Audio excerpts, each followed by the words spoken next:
Welcome to Audiobook Heaven.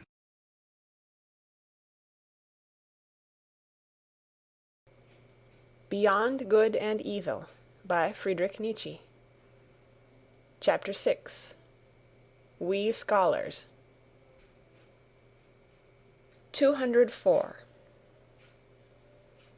At the risk that moralizing may also reveal itself here as that which it has always been, namely, resolutely montrer ses plaies, according to Balzac, I would venture to protest against an improper and injurious alteration of rank, which, quite unnoticed, and as if with the best conscience, threatens nowadays to establish itself in the relations of science and philosophy. I mean to say that one must have the right, out of one's own experience, as it seems to me, always implies unfortunate experience, to treat of such an important question of rank, so as not to speak of colour like the blind, or against science like women and artists. Ah, this dreadful science! Sigh their instinct and their shame. It always finds things out. The declaration of independence of the scientific man, his emancipation from philosophy, is one of the subtler after-effects of democratic organization and disorganization. The self-glorification and self-conceitedness of the learned man is now everywhere in full bloom, and in its best springtime. Which does not mean to imply that in this case self-praise smells sweet. Here also the instinct of the populace cries, "Freedom from all masters!" and, after science has, with the happiest results, resisted theology, whose handmaid it had been too long, it now proposes in its wantonness and indiscretion to lay down laws for philosophy, and in its turn to play the master. What am I saying? To play the philosopher on its own account. My memory, the memory of a scientific man, if you please, teems with the naïvetés of insolence which I have heard about philosophy and philosophers from young naturalists and old physicians, not to mention the most cultured and most conceited of all learned men, the philologists and schoolmasters, who are both the one and the other by profession. On one occasion it was the specialist and the Jack Horner who instinctively stood on the defensive against all synthetic tasks and capabilities. At another time it was the industrious worker who had got a scent of otium and refined luxuriousness in the internal economy of the philosopher, and felt himself aggrieved and belittled thereby. On another occasion it was the colour-blindness of the utilitarian, who sees nothing in philosophy but a series of refuted systems, and an extravagant expenditure which does nobody any good. At another time the fear of disguised mysticism and of the boundary adjustment of knowledge became conspicuous. At another time the disregard of individual philosophers, which had involuntarily extended to disregard of philosophy generally. In fine, I found most frequently, behind the proud disdain of philosophy in young scholars, the evil after-effect of some particular philosopher, to whom on the whole obedience had been forsworn, without, however, the spell of his scornful estimates of other philosophers having been got rid of, the result of being a general ill will to all philosophy. Such seems to me, for instance, the after-effect of Schopenhauer on the most modern Germany. By his unintelligent rage against Hegel, he has succeeded in severing the whole of the last generation of Germans from its connection with German culture, which culture, all things considered, has been an elevation and a divining refinement of the historical sense. But precisely at this point Schopenhauer himself was poor, irreceptive, and un-German to the extent of ingenuousness. On the whole, speaking generally, it may just have been the humanness, all too humanness, of the modern philosophers themselves, in short, their contemptibleness, which has injured most radically the reverence for philosophy and opened the doors to the instinct of the populace.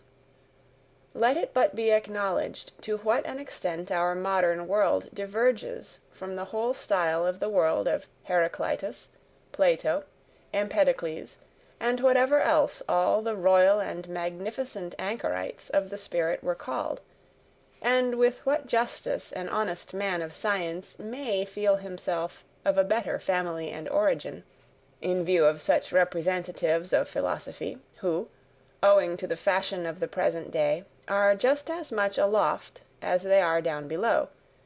In Germany, for instance, the two lions of Berlin, the anarchist Eugen Dühring, and the amalgamist Eduard von Hartmann.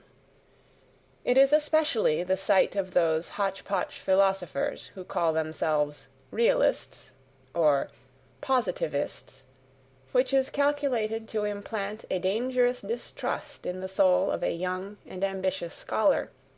Those philosophers, at the best, are themselves but scholars and specialists, that is very evident.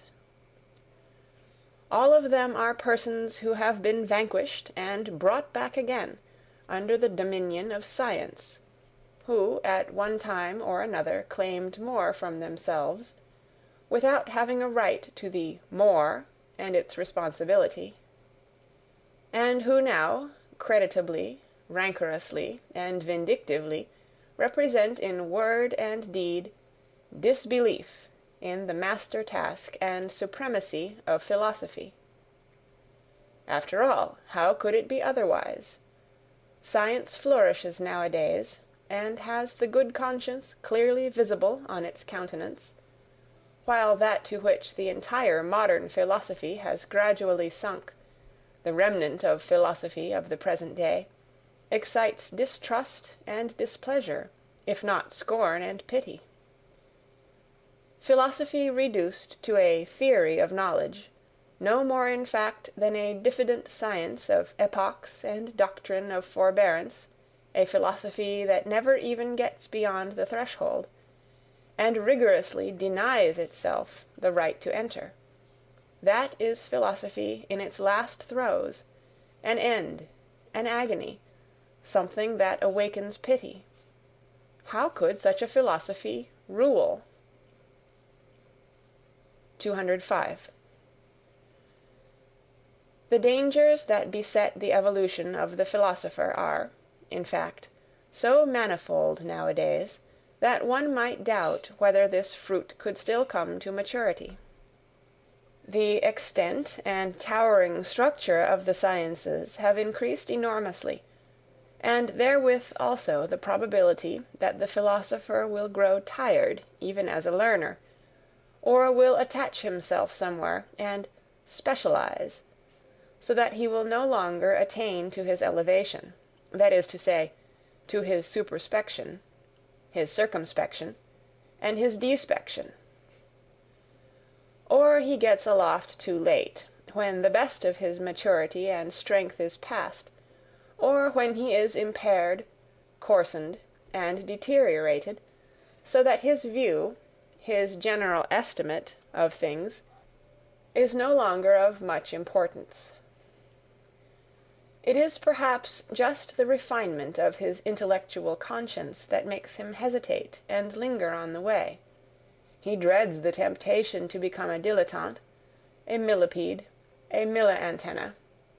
He knows too well that as a discerner, one who has lost his self-respect no longer commands, no longer leads, unless he should aspire to become a great play-actor, a philosophical Cagliostro, and spiritual rat-catcher, in short, a misleader.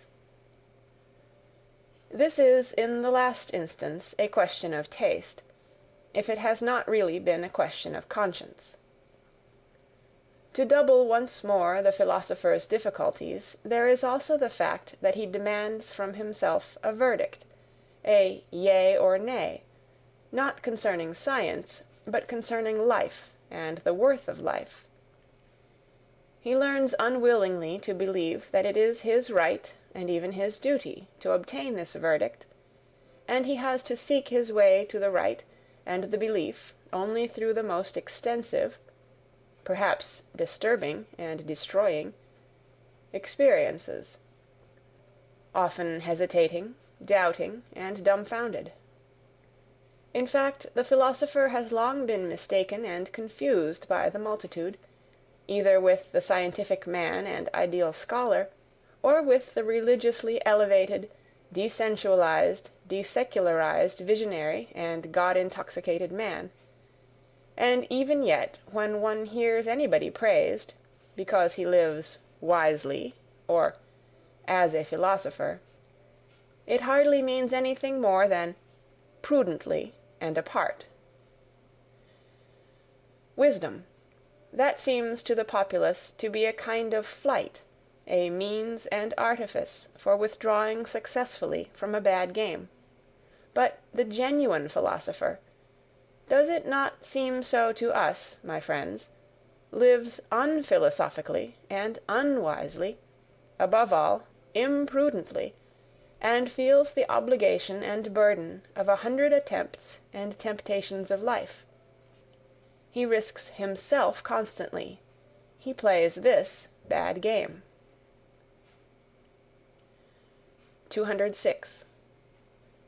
In relation to the genius, that is to say, a being who either engenders or produces, both words understood in their fullest sense, the man of learning, the scientific average man, has always something of the old maid about him, for, like her, he is not conversant with the two principal functions of man. To both, of course, to the scholar and to the old maid, one concedes respectability, as if by way of indemnification. In these cases one emphasizes the respectability. And yet, in the compulsion of this concession, one has the same admixture of vexation. Let us examine more closely. What is the scientific man? Firstly, a commonplace type of man, with commonplace virtues. That is to say, a non-ruling, non-authoritative, and non-self-sufficient type of man. He possesses industry, patient adaptableness to rank and file, equability and moderation in capacity and requirement. He has the instinct for people like himself, and for that which they require. For instance, the portion of independence and green meadow without which there is no rest from labor, the claim to honor and consideration, which first and foremost presupposes recognition and recognizability, the sunshine of a good name, the perpetual ratification of his value and usefulness, with which the inward distrust which lies at the bottom of the heart of all dependent men and gregarious animals, has again and again to be overcome. The learned man, as is appropriate, has also maladies and faults of an ignoble kind. He is full of petty envy, and has a lynx eye for the weak points in those natures to whose elevations he cannot attain. He is confiding, yet only as one who lets himself go, but does not flow. And precisely before the man of the great current he stands all the colder and more reserved. His eye is then like a smooth and irresponsive lake, which is no longer moved by rapture or sympathy. The worst and most dangerous thing of which a scholar is capable results from the instinct of mediocrity of his type, from the Jesuitism of mediocrity, which labors instinctively for the destruction of the exceptional man, and endeavors to break, or still better, to relax, every bent bow. To relax, of course, with consideration, and naturally with an indulgent hand, to relax with confiding sympathy, that is the real art of Jesuitism, which has always understood how to introduce itself as the religion of sympathy. 207. However gratefully one may welcome the objective spirit, and who has not been sick to death of all subjectivity and its confounded ipsissimosity? In the end, however, one must learn caution even with regard to one's gratitude, and put a stop to the exaggeration with which the unselfing and depersonalizing of the spirit has recently been celebrated, as if it were the goal in itself, as if it were salvation and glorification, as is especially accustomed to happen in the pessimist school, which has also, in its turn, good reasons for paying the highest honors to disinterested knowledge. The objective man, who no longer curses and scolds like the pessimist, the ideal man of learning, in whom the scientific instinct blossoms forth fully, after 1,000 complete and partial failures, is assuredly one of the most costly instruments that exist, but his place is in the hand of one who is more powerful. He is only an instrument, we may say he is a mirror, he is no purpose in himself. The objective man is in truth a mirror accustomed to prostration before everything that wants to be known, with such desires only as knowing or reflecting implies. He waits until something comes, and then expands himself sensitively, so that even the light footsteps and gliding past of spiritual beings may not be lost on his surface and film. Whatever personality he still possesses seems to him accidental, arbitrary, or, still oftener, disturbing. So much has he come to regard himself as the passage and reflection of outside forms and events. He calls up the recollection of himself with an effort, and not infrequently wrongly, he readily confounds himself with other persons, he makes mistakes with regard to his own needs, and here only is he unrefined and negligent. Perhaps he is troubled about the health, or the pettiness and confined atmosphere of wife and friend, or the lack of companions and society. Indeed, he sets himself to reflect on his suffering, but in vain. His thoughts already rove away to the more general case, and tomorrow he knows as little as he knew yesterday how to help himself. He does not now take himself seriously and devote time to himself.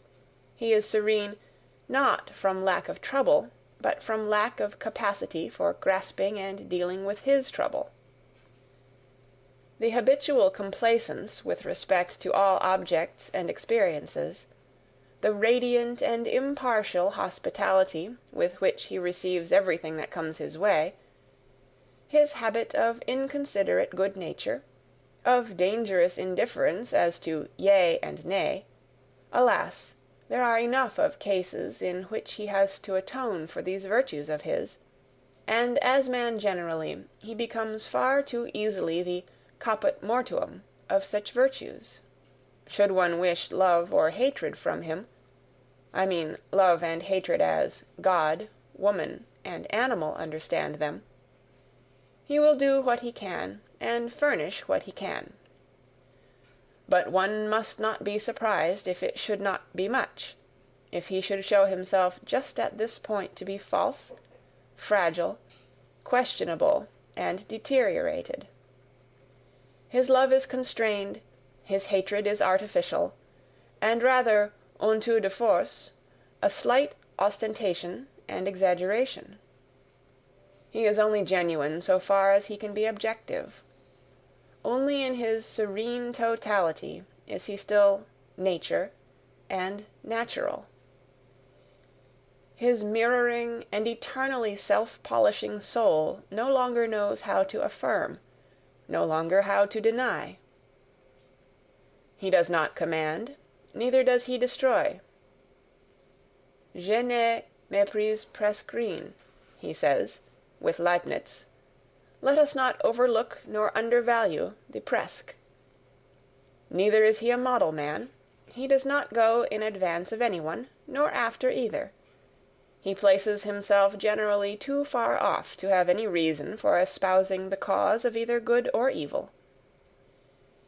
If he has been so long confounded with the philosopher, with the Caesarean trainer and dictator of civilization, he has had far too much honor, and what is more essential in him has been overlooked. He is an instrument, something of a slave, though certainly the sublimest sort of slave, but nothing in himself. Presque rien.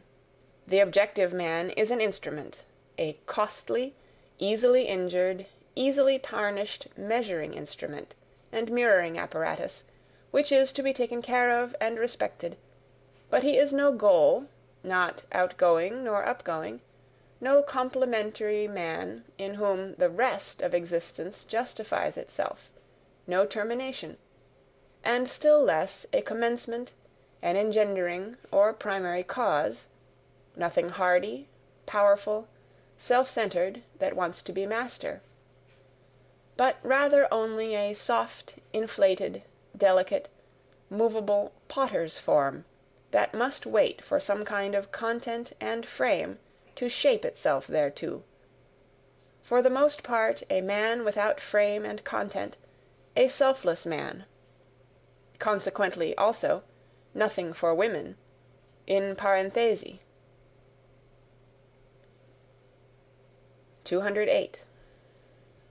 When a philosopher nowadays makes it known that he is not a skeptic, I hope that has been gathered from the foregoing description of the objective spirit, people all hear it impatiently.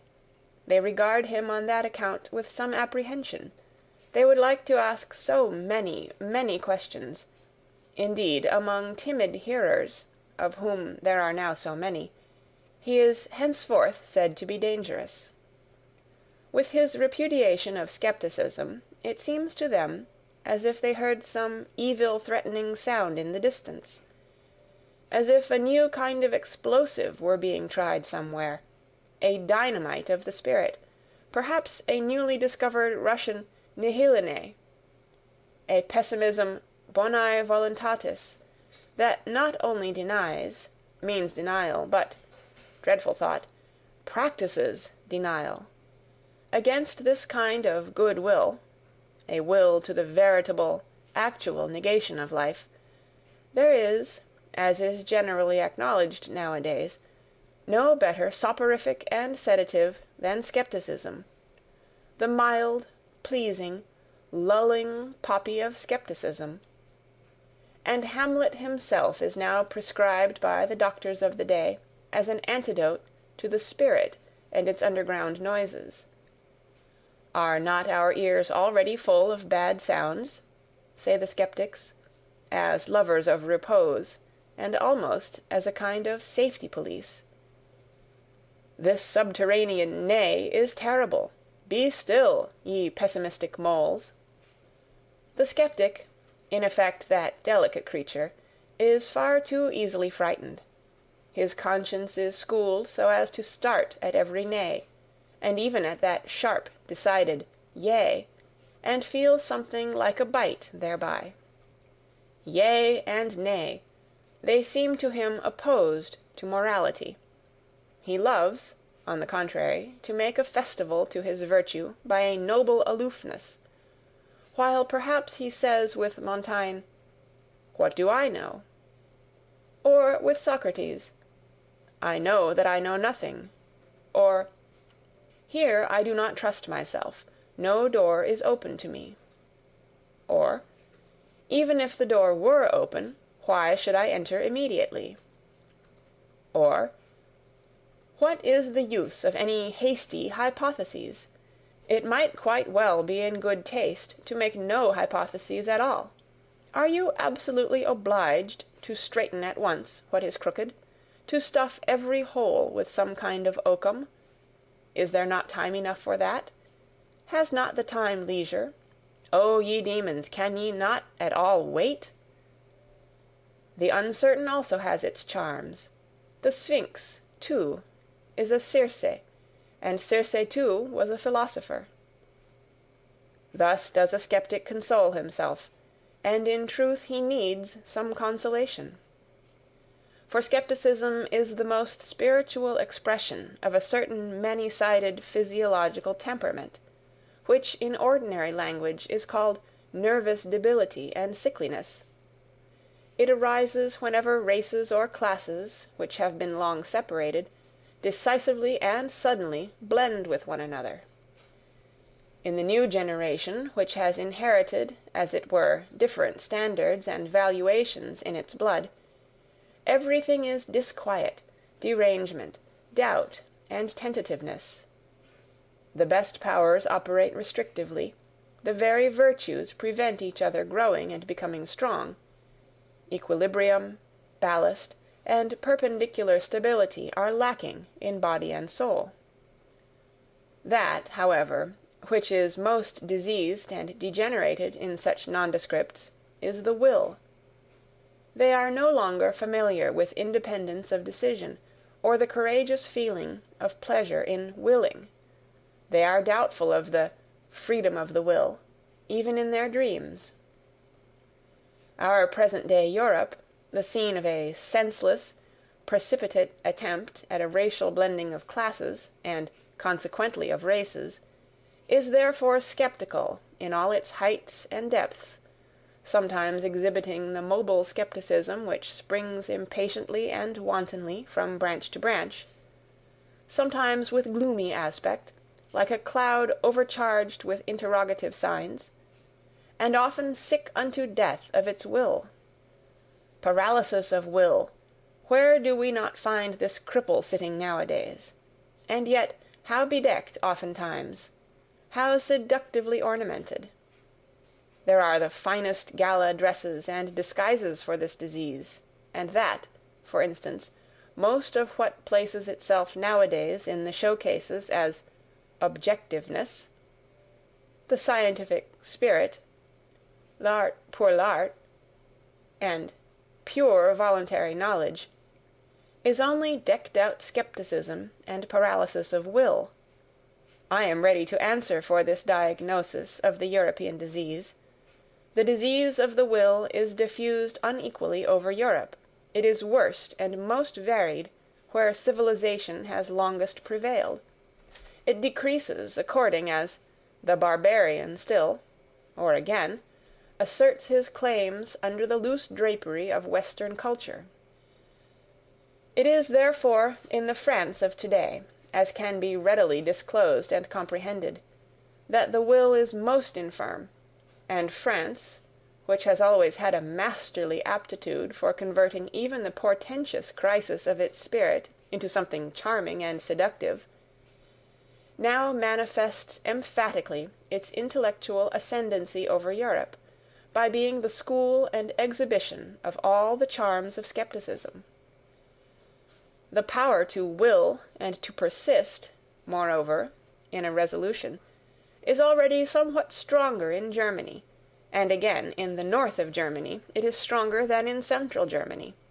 It is considerably stronger in England, Spain, and Corsica, associated with phlegm in the former, and with hard skulls in the latter, not to mention Italy, which is too young yet to know what it wants, and must first show whether it can exercise will, but it is strongest and most surprising of all in that immense middle empire where Europe, as it were, flows back to Asia, namely, in Russia. There the power to will has been long stored up and accumulated. There the will, uncertain whether to be negative or affirmative, waits threateningly to be discharged, to borrow their pet phrase from our physicists. Perhaps not only Indian wars and complications in Asia would be necessary to free Europe from its greatest danger, but also internal subversion, the shattering of the empire into small states, and above all the introduction of parliamentary imbecility, together with the obligation of every one to read his newspaper at breakfast. I do not say this as one who desires it. In my heart I should rather prefer the contrary.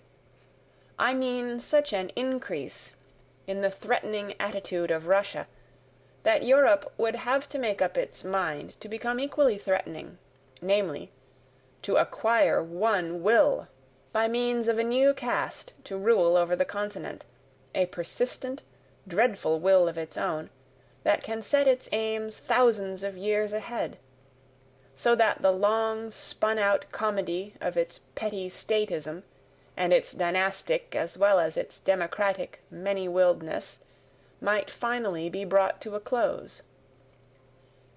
The time for petty politics is past. The next century will bring the struggle for the dominion of the world, the compulsion to great politics. 209. As to how far the new warlike age on which we Europeans have evidently entered may perhaps favour the growth of another and stronger kind of scepticism, I should like to express myself preliminarily merely by a parable, which the lovers of German history will already understand. That unscrupulous enthusiast for big, handsome grenadiers, who, as King of Prussia, brought into being a military and sceptical genius, and therewith, in reality, the new and now triumphantly emerged type of German, the problematic, crazy father of Friedrich the Great, had on one point the very knack and lucky grasp of the genius. He knew what was then lacking in Germany, the want of which was 100 times more alarming and serious than any lack of culture and social form. His ill will to the young Frederick resulted from the anxiety of a profound instinct. Men were lacking, and he suspected, to his bitterest regret, that his own son was not man enough. There, however, he deceived himself, but who would not have deceived himself in his place? He saw his son lapsed to atheism, to the esprit, to the pleasant frivolity of clever Frenchmen. He saw in the background the great bloodsucker, the spider scepticism. He suspected the incurable wretchedness of a heart no longer hard enough either for evil or good, and of a broken will that no longer commands, is no longer able to command. Meanwhile, however, there grew up in his son that new kind of harder and more dangerous scepticism. Who knows to what extent it was encouraged just by his father's hatred and the icy melancholy of a will condemned to solitude? The scepticism of daring manliness, which is closely related to the genius for war and conquest, and made its first entrance into Germany in the person of the great Frederick. This scepticism despises and nevertheless grasps. It undermines and takes possession. It does not believe, but it does not thereby lose itself. It gives the spirit a dangerous liberty, but it keeps strict guard over the heart. It is the German form of scepticism, which, as a continued Fredericianism, risen to the highest spirituality, has kept Europe for a considerable time under the dominion of the German spirit and its critical and historical distrust. Owing to the insuperably strong and tough masculine character of the great German philologists and historical critics, who, rightly estimated, were also all of them artists of destruction and dissolution, a new conception of the German spirit gradually established itself, in spite of all romanticism in music and philosophy, in which the leaning towards masculine scepticism was decidedly prominent, whether, for instance, as fearlessness of gaze, as courage and sternness of the dissecting hand, or as resolute will to dangerous voyages of discovery, to spiritualized North Pole expeditions under barren and dangerous skies. There may be good grounds for it when warm-blooded and superficial humanitarians cross themselves before this spirit. C'est esprit fataliste, ironique, mephistophelique, as Michelet calls it, not without a shudder. But if one would realize how characteristic is this fear of the man in the German spirit which awakened Europe out of its dogmatic slumber, let us call to mind the former conception which had to be overcome by this new one, and that it is not so very long ago that a masculinized woman could dare, with unbridled presumption, to recommend the Germans to the interest of Europe as gentle, good-hearted, weak-willed, and poetical fools. Finally, let us only understand profoundly enough Napoleon's astonishment when he saw Goethe. It reveals what had been regarded for centuries as the German spirit. Voilà un homme. That was as much to say, but this is a man, and I only expected to see a German. 210. Supposing, then, that in the picture of the philosophers of the future, some trait suggests the question whether they must not perhaps be skeptics in the last-mentioned sense, something in them would only be designated thereby, and not they themselves. With equal right they might call themselves critics, and assuredly they will be men of experiments. By the name with which I ventured to baptize them, I have already expressly emphasized their attempting and their love of attempting. Is this because, as critics in body and soul, they will love to make use of experiments in a new and perhaps wider and more dangerous sense? In their passion for knowledge, will they have to go further in daring and painful attempts than the sensitive and pampered taste of a democratic century can approve of? There is no doubt these coming ones will be least able to dispense with the serious and not unscrupulous qualities which distinguish the critic from the skeptic. I mean the certainty as to standards of worth, the conscious employment of a unity of method, the wary courage, the standing alone, and the capacity for self-responsibility. Indeed, they will avow among themselves a delight in denial and dissection, and a certain considerate cruelty which knows how to handle the knife surely and deftly, even when the heart bleeds. They will be sterner, and perhaps not always towards themselves only, than humane people may desire. They will not deal with the truth in order that it may please them, or elevate and inspire them. They will rather have little faith in truth, bringing with it such revels for the feelings. They will smile, those rigorous spirits, when anyone says in their presence, "That thought elevates me, why should it not be true?" or, "That work enchants me, why should it not be beautiful?" or, "That artist enlarges me, why should he not be great?"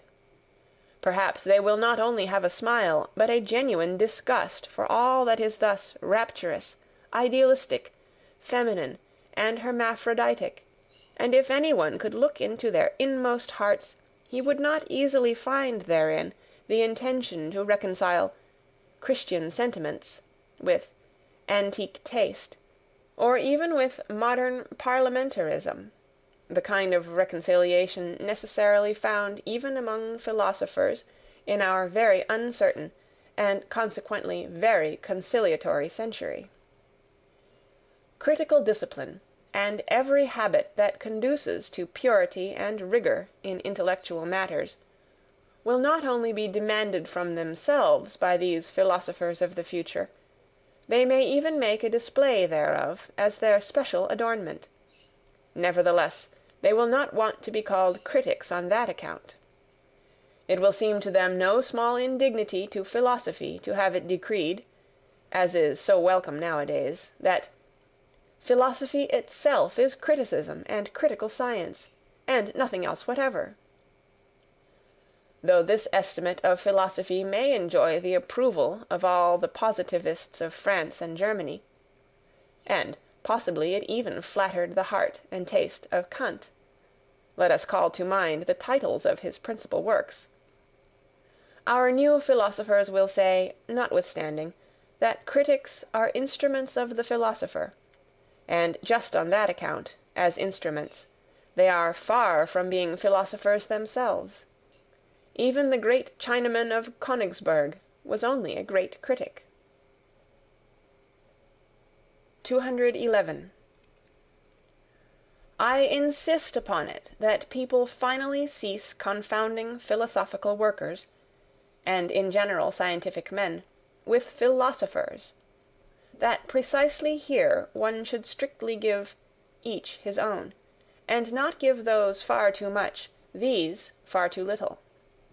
It may be necessary for the education of the real philosopher that he himself should have once stood upon all those steps upon which his servants, the scientific workers of philosophy, remain standing, and must remain standing. He himself must perhaps have been critic, and dogmatist, and historian, and besides, poet, and collector, and traveller, and riddle reader, and moralist, and seer, and free spirit, and almost everything, in order to traverse the whole range of human values and estimations, and that he may be able, with a variety of eyes and consciences, to look from a height to any distance, from a depth up to any height, from a nook into any expanse.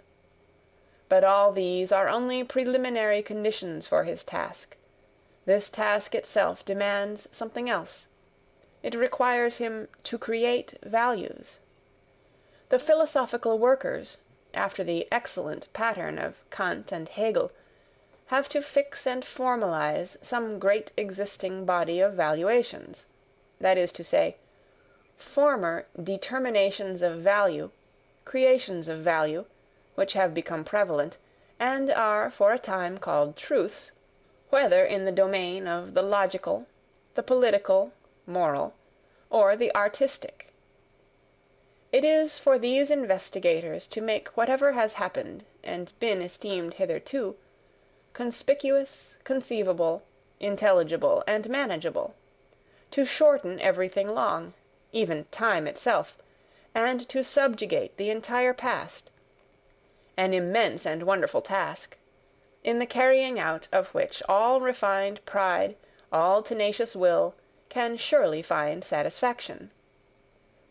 The real philosophers, however, are commanders and law-givers. They say, "Thus shall it be."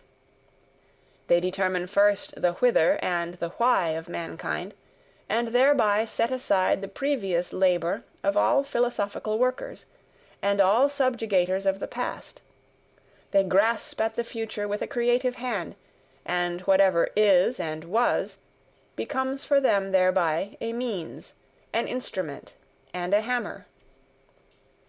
Their knowing is creating, their creating is a law-giving, their will to truth is will to power. Are there at present such philosophers? Have there ever been such philosophers? Must there not be such philosophers some day? 212. It is always more obvious to me that the philosopher, as a man indispensable for the morrow and the day after the morrow, has ever found himself, and has been obliged to find himself, in contradiction to the day in which he lives. His enemy has always been the ideal of his day. Hitherto all those extraordinary furtherers of humanity whom one calls philosophers, who rarely regarded themselves as lovers of wisdom, but rather as disagreeable fools and dangerous interrogators, have found their mission, their hard, involuntary, imperative mission, in the end, however, the greatness of their mission, in being the bad conscience of their age. In putting the vivisector's knife to the breast of the very virtues of their age, they have betrayed their own secret. It has been for the sake of a new greatness of man, a new untrodden path to his aggrandizement. They have always disclosed how much hypocrisy, indolence, self-indulgence, and self-neglect, how much falsehood was concealed under the most venerated types of contemporary morality, how much virtue was outlived. They have always said, "We must remove hence to where you are least at home." In the face of a world of modern ideas, which would like to confine every one in a corner, in a specialty, a philosopher, if there could be philosophers nowadays, would be compelled to place the greatness of man, the conception of greatness, precisely in his comprehensiveness and multifariousness, in his all-roundness. He would even determine worth and rank according to the amount and variety of that which a man could bear and take upon himself, according to the extent to which a man could stretch his responsibility. Nowadays the taste and virtue of the age weaken and attenuate the will. Nothing is so adapted to the spirit of the age as weakness of will. Consequently, in the ideal of the philosopher, strength of will, sternness, and capacity for prolonged resolution must specially be included in the conception of greatness, with as good a right as the opposite doctrine, with its ideal of a silly, renouncing, humble, selfless humanity, was suited to an opposite age, such as the 16th century, which suffered from its accumulated energy of will, and from the wildest torrents and floods of selfishness. In the time of Socrates, among men only of worn-out instincts, old conservative Athenians who let themselves go, for the sake of happiness, as they said, for the sake of pleasure, as their conduct indicated, and who had continually on their lips the old pompous words to which they had long forfeited the right by the life they led, irony was perhaps necessary for greatness of soul, the wicked Socratic assurance of the old physician and plebeian, who cut ruthlessly into his own flesh, as into the flesh and heart of the noble, with a look that said plainly enough, "Do not dissemble before me. Here we are equal." At present, on the contrary, when throughout Europe the herding animal alone attains to honours, and dispenses honours, when equality of right can too readily be transformed into equality in wrong, I mean to say into general war against everything rare, strange, and privileged, against the higher man, the higher soul, the higher duty, the higher responsibility, the creative plenipotence and lordliness. At present it belongs to the conception of greatness to be noble, to wish to be apart, to be capable of being different, to stand alone, to have to live by personal initiative, and the philosopher will betray something of his own ideal when he asserts, "He shall be the greatest who can be the most solitary, the most concealed, the most divergent, the man beyond good and evil, the master of his virtues, and of superabundance of will. Precisely this shall be called greatness, as diversified as can be entire, as ample as can be full." And to ask once more the question, is greatness possible nowadays? 213. It is difficult to learn what a philosopher is, because it cannot be taught. One must know it by experience, or one should have the pride not to know it. The fact that at present people all talk of things of which they cannot have any experience is true more especially and unfortunately as concerns the philosopher and philosophical matters. The very few know them, are permitted to know them, and all popular ideas about them are false. Thus, for instance, the truly philosophical combination of a bold, exuberant spirituality which runs at presto pace, and a dialectic rigour and necessity which makes no false step, is unknown to most thinkers and scholars from their own experience, and therefore, should any one speak of it in their presence, it is incredible to them. They conceive of every necessity as troublesome, as a painful compulsory obedience and state of constraint. Thinking itself is regarded by them as something slow and hesitating, almost as a trouble, and often enough as worthy of the sweat of the noble, but not at all as something easy and divine, closely related to dancing and exuberance. To think, and to take a matter seriously, arduously, that is one and the same thing to them, such only has been their experience. Artists have here perhaps a finer intuition, they who know only too well that precisely when they no longer do anything arbitrarily, and everything of necessity, their feeling of freedom, of subtlety, of power, of creatively fixing, disposing, and shaping, reaches its climax. In short, that necessity and freedom of will are then the same thing with them.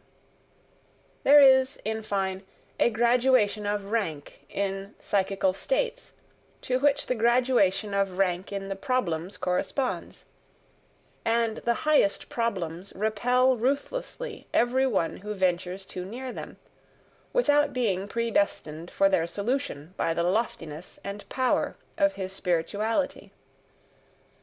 Of what use is it for nimble everyday intellects, or clumsy honest mechanics and empiricists to press, in their plebeian ambition, close to such problems, and as it were into this holy of holies, as so often happens nowadays?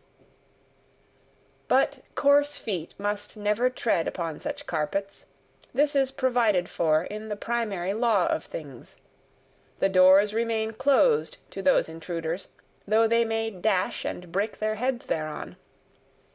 People have always to be born to a high station, or, more definitely, they have to be bred for it. A person has only a right to philosophy, taking the word in its higher significance, in virtue of his descent. The ancestors, the blood, decide here also. Many generations must have prepared the way for the coming of the philosopher. Each of his virtues must have been separately acquired, nurtured, transmitted, and embodied. Not only the bold, easy, delicate course and current of his thoughts, but above all the readiness for great responsibilities, the majesty of ruling glance and contemning look, the feeling of separation from the multitude with their duties and virtues, the kindly patronage and defence of whatever is misunderstood and calumniated, be it God or devil, the delight and practice of supreme justice, the art of commanding, the amplitude of will, the lingering eye which rarely admires, rarely looks up, rarely loves. End of chapter 6.